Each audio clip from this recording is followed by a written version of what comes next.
여러분 안녕하세요. 정바세 정당바로 세우기 코믹스 채널입니다. 정치권의 여러가지 이슈들, 뜨거운 이슈들을 좀 재밌고 쉽게 설명드리는 정바세의 정책 홍보 채널인데요. 요즘 정치권을 뒤흔드는 가장 뜨거운 주제 하나를 꼽는다면 바로 오늘 하려고 하는 김건희 여사 공천 개입 논란일 겁니다. 그런데 이게 했냐 안 했냐의 진실 공방으로 뜨거운 게 아니라 다들 당연히 했을 것 같다고 생각하는지 누구까지 했냐 너도 한 거 아니냐로 싸우고 있는, 거기에다가 언급되는 분이 처음에는 역술인이라고 알려졌다가 여론조사 업체 사장으로 또 밝혀지고 또 자신이 그 브로커가 아닌 그림자라고 또 주장하는 사람이 등장한 데다가 이제는 왜 그 시간에 나무를 심었냐로 갑론을박을 치열하게 하고 있는 오늘의 주제는 바로 공천 개입과 공천 문제입니다. 시작은 9월 5일 새벽 6시 뉴스토마토라는 신문사에서 단독 보도를 올린 것으로 시작이 되는데요.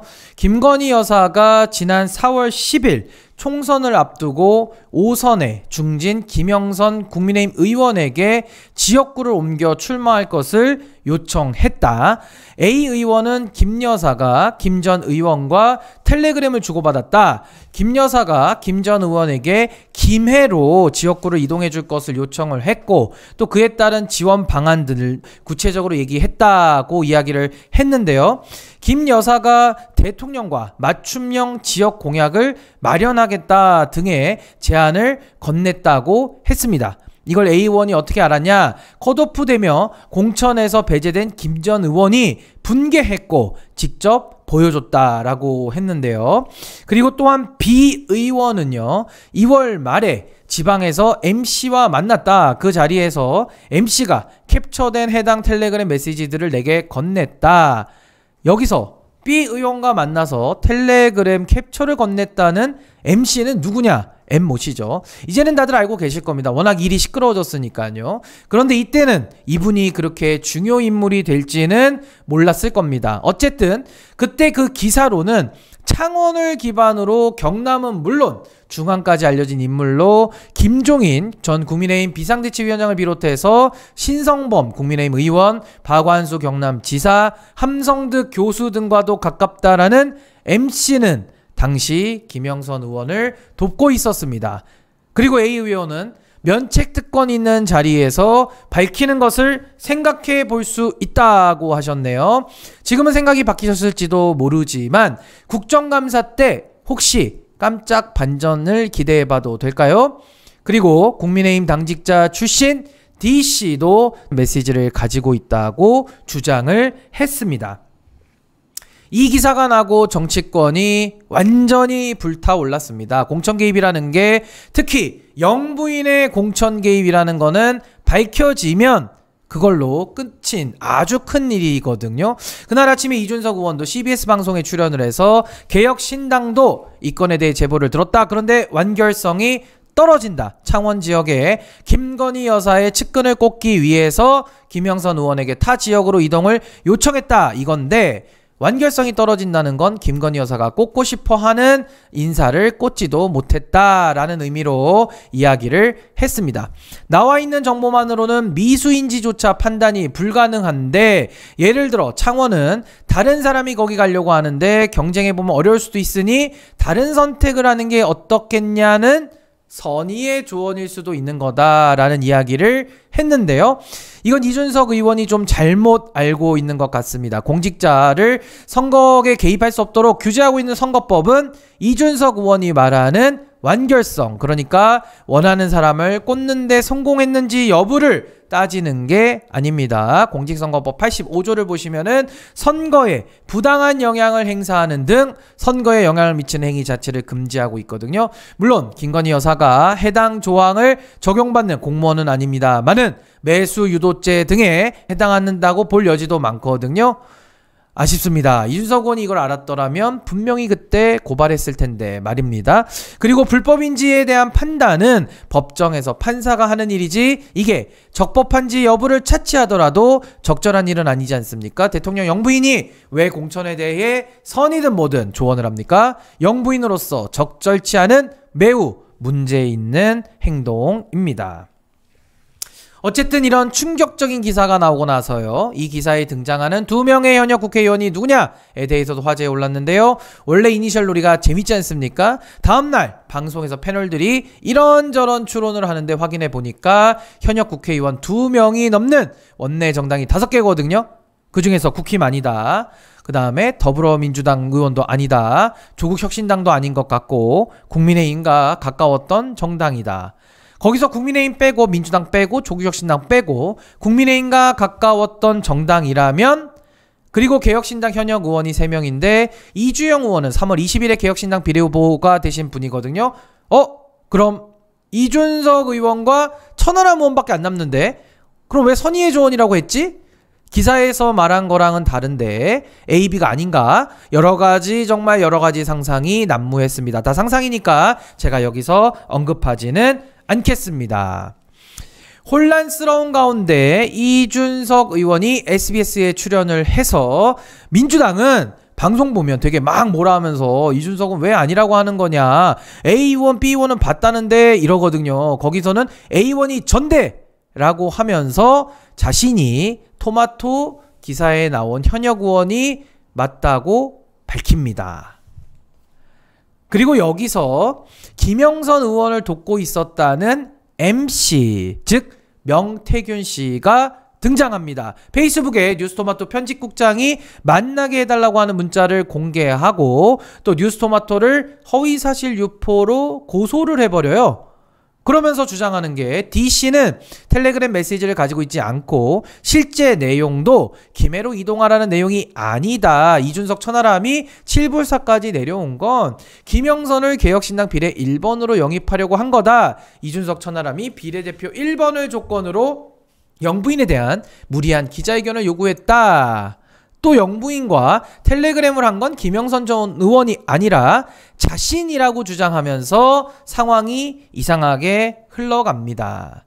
이렇게 되니까 당연히 당사자여야 하는 김영선 전 의원이 관심 밖으로 멀어지고요. 뉴스토마토, 명태균 씨, 이준석 의원의 진실 공방으로 시선이 집중되어 버리면서 본의 아니게 이준석 의원이 탱킹하게 되어 버립니다. 뉴스토마토는 후속 보도에서 사실은 이준석 의원이 A의원이 아니라 B의원이다 라고 확인을 해주면서요, 김영선 전 의원이 김 여사로부터 받은 텔레그램 메시지들이 이준석 의원에게는 직접 건네졌다. 김영선 전 의원은 이준석 의원과 밤샘 협상에서 텔레그램 메시지를 제공하는 조건으로 개혁신당의 비례대표 1번 순번을 요구했다고 합니다. 이준석 의원은 거절하고 3.1절 행사, 그리고 금태섭 의원 후보죠, 개소식 참여를 위해서 서울로, A의원은 천하람 의원이죠, 2, 3일 더 남아서 7불사에서 협상을 하면서 기자회견문 초안을 작성했다고 하고요. 결국 비례대표 3번으로 의견을 모았으나 최종적으로 김종인 당시 공관위원장이 거절을 했다고 알려져 있습니다.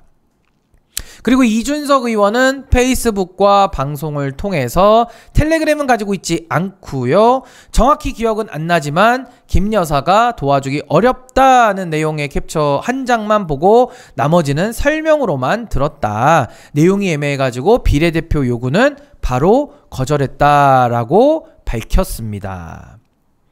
그리고 명태균 씨가 페이스북에 이 사진을 올립니다.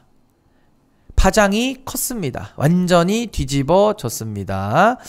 왜 저기서 삽질을 하고 있는가? 왜 뒤에서 이준석 의원은 코를 긁고 있는가? 근데 여기서 이 사진이 본질이 아닙니다.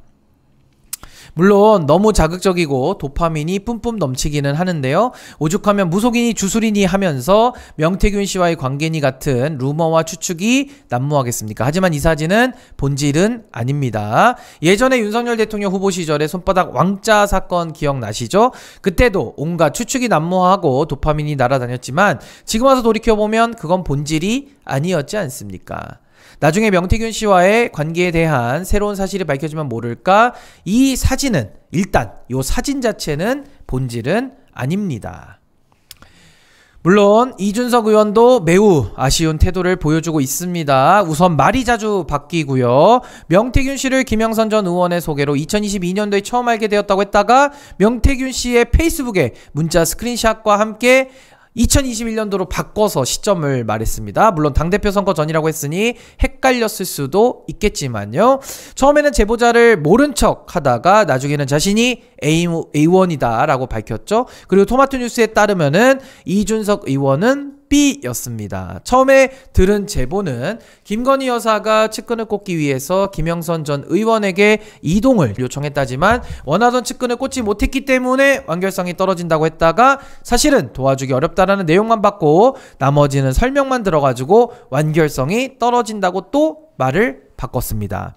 명태균 씨와의 관계라던가 3월 1일 개혁신당이 금태섭 의원 사무실에서 티타임을 가졌다라는 그 상황에 대한 설명도 관계자들이 말이 많이 좀 엇갈리기도 하고요. 또 이번 사건에 관련해서 이준석 의원의 화법도 평소와는 다릅니다. 명태균 씨가 붙어다니면서 열심히 했다라는 증언을 했었고, 진행자가 명태균 씨가 당대표 선거 때 참모 역할과 자문 역할을 했다는 질문에 선거 때 3명이서 다녔기 때문에 3명 말고는 참모가 없었다라고 대답을 합니다만은 명태균 씨가 당대표 선거를 도왔는지 안 도왔는지, 그리고 도왔다면 어떠한 역할을 했는지를 이야기하고 있지 않고요.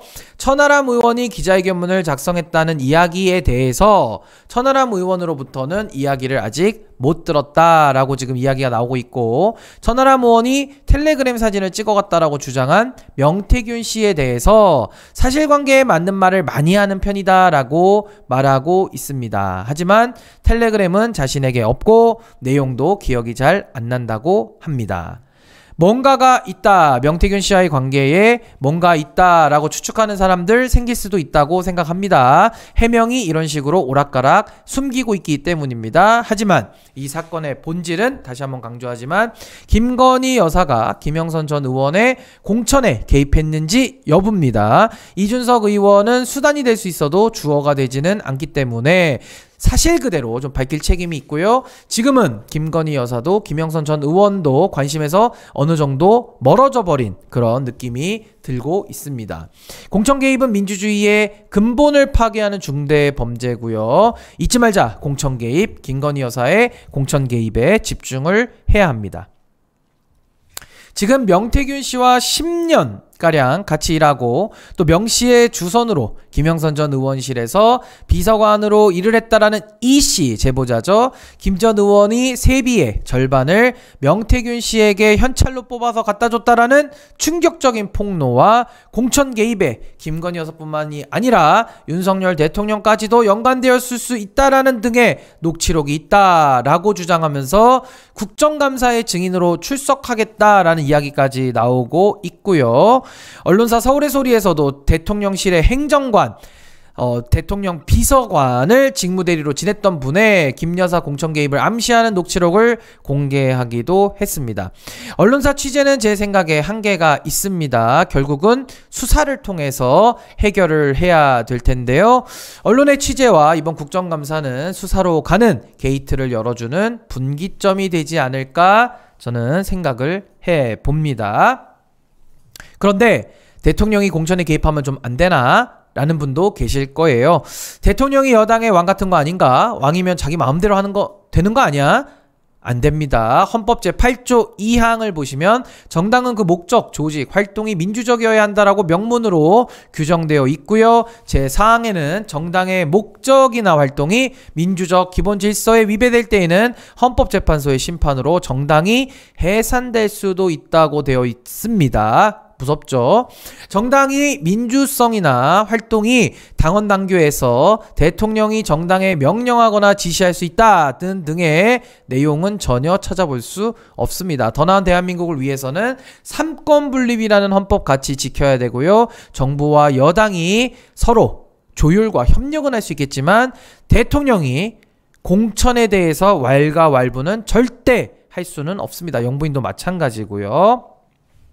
그런데 공천을 준비하면서 대통령과 같이 찍은 사진을 올린다든가 공천 학살, 예전에 그 이명박 대통령 때 친박 학살이라든가 박근혜 정부 때 친이 학살 같은 거를 보면 대통령이나 청와대에서 공천 개입을 한 게 아닌가 싶은 의심이 들기도 한단 말이죠. 그런데 공천 개입을 했다면 그건 명백히 불법입니다. 공무원은 선거에 영향을 미칠 수 없고요. 공직선거법 위반입니다. 이게 처음으로 처벌이 된 게 바로 박근혜 전 대통령인데요. 친박 후보를 끼워넣기 위해서 여론조사를 2군데 돌렸다가 징역 2년을 선고받았는데 이 역사적인 유죄 판결을 받아낸 검사가 바로 지금은 대통령을 하고 있는 정의로운 검사 윤석열 검사입니다. 그럼 이게 친이라던가 친박이라던가 또 친문, 친윤 같은 대통령 친화적인 공천은 왜 나올까요? 그건 대통령과 여당이 원하는 바가 일치할 때 일어납니다. 같은 편이지만 대통령과 여당은 바라보는 목표가 좀 다릅니다. 물론 가장 첫 번째 중요한 목표는 우리 대한민국을 더 좋은 나라로 만드는 것이겠지만은요. 다음 목표로 여당의 목표는 다음 대선 승리, 또 개인적으로는 각자의 배지입니다. 대통령의 목표는 자아실현일 거고요. 어떤 대통령은 대한민국 역사에 남는, 이름이 남는 개혁이나 정책, 업적을 남기고 싶어 합니다. 그래서 임기 초반에 대통령이 인기가 많고 힘이 있을 때는 대통령과 가까운 사람들이 더 많이 공천되기도 하는데요. 이건 개입이라기보다는 아까도 말씀드린 대로 조율과 협력 정도로 봐도 무방할 겁니다. 여당은 대통령 인기를 이용해서 더 많은 의석을 갖고 싶고 또 대통령은 앞으로 국정에 협력받기 쉽기 위해 여당을 크게 자기 사람으로 만들고 싶겠죠. 그런데 대통령 인기가 떨어지면 반대로 공천 학살이 일어납니다. 이명박 정부 후반 때 일어났던 것처럼요. 자, 그럼 권력이 있는 대통령은 공천 개입을 하면 안 되지만 권력이 없는 사람은 어떨까요? 김건희 여사는 공무원이나 공직자가 아니잖아요. 그냥 대통령 부인일 뿐입니다. 근데 법적으로는 좀 복잡은 한데요. 김건희 여사가 영향력을 발휘할 수 있는 거는 윤석열 대통령 때문이고 윤석열 대통령의 관여도 여부에 따라서 공직선거법상 공범으로도 처벌될 수가 있고요. 매수 및 이해 유도죄로 처벌될 수도 있겠고요. 정당에 대한 업무방해죄로도 적용을 검토해 볼 수 있습니다. 이런 복잡한 법적 이야기는 사법부나 검찰에 좀 맡겨놓고요. 공천 개입은 일어나서는 안 됩니다. 민주주의 시스템을 붕괴시키는 중대 범죄이기 때문입니다.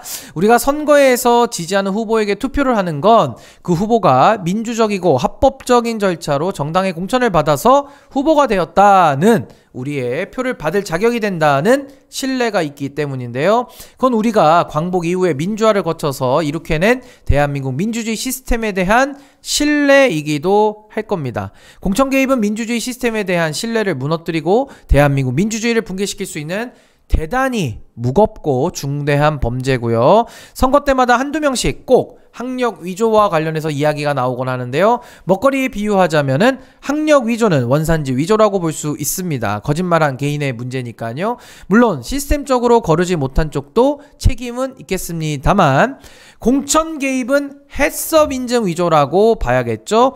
해썹 마크가 있으면 위생적으로 제조된 거니까 먹을 수는 있잖아요. 하지만 그 마크가 위조된 거라면은 사실은 썩은 과정으로 만들어진 거라면은 우리가 뭘 먹든 안심하고 먹을 수 있을까요? 원산지 위조는 과태료 대상이지만 해썹 인증 위조는 공문서 위조로 실형이 선고되는 범죄입니다. 그만큼 시스템을 무너뜨리는 건 위중한 문제이니까요. 오늘 민주주의에 대해서 또 정당 내부의 민주주의를 이룩하는 또 올바른 공천에 대해서도 한번 생각을 해봤는데요. 아까 말씀드린 대로 권력자의 공천 개입은 중대한 명백한 위법에 해당이 됩니다. 하물며 대통령의 배우자인 영부인이 그렇게 했다라고 하더라도 역시 문제가 됩니다. 지금 공천 개입 사건 굉장히 뜨거운 가운데 있는데 앞으로 더 얼마나 많은 증거들이 나와서 또 이 문제가 명명백백하게 수사로 규명될 수 있는지 함께 지켜보면 좋겠습니다. 저는 이만 여기서 마치겠고요. 저는 정바세 대표 신인규였습니다. 다음 정바세 코믹스에서 뵙겠습니다. 감사합니다.